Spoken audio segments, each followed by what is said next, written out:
अस्सलामुअलैकुम सामीन। 5 ज़िलहिज्जा और 24 जून है। ख़बर का उन्वान है दूल्हा और दुल्हन समेत 5 लोगों का कत्ल। उत्तर प्रदेश के ज़िला मैनपुरी से एक सनसनीखेज़ वाक़या सामने आया है, जहां घर में सोए हुए 5 लोगों को बेदर्दी से कत्ल कर दिया गया है। कत्ल के बाद मुलजिम ने खुदकुशी कर ली है।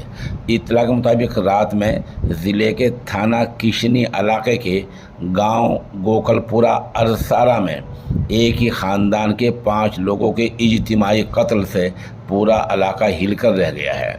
गांव के रहने वाले शिववीर सिंह ने अपने 2 भाइयों, भाभी, भाई की नैने वाली दुल्हन और दोस्त को किसी लोहे के तेज़ धारदार हथियार से कत्ल कर दिया है।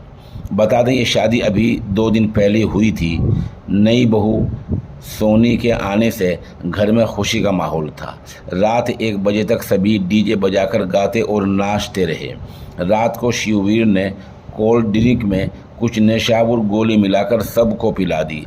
सबके बेहोश होने के बाद शिववीर ने भाई भूलन 20 साल, बहनोई सौरभ 26 साल, भाई के दोस्त दीपक को मार डाला। इसके बाद सोनू 22 और उसकी नैन मिली दुल्हन सोनी को भी मार डाला। हमले में मुलजिम के वालिद सुभाष, बीवी और खाला शदीद ज़ख्मी हो गए हैं। मुलजिम ने चूँकि खुदकुशी कर ली है, इसलिए मामला उलझ कर रह गया है। पुलिस पूरे मामले की जांच कर रही है।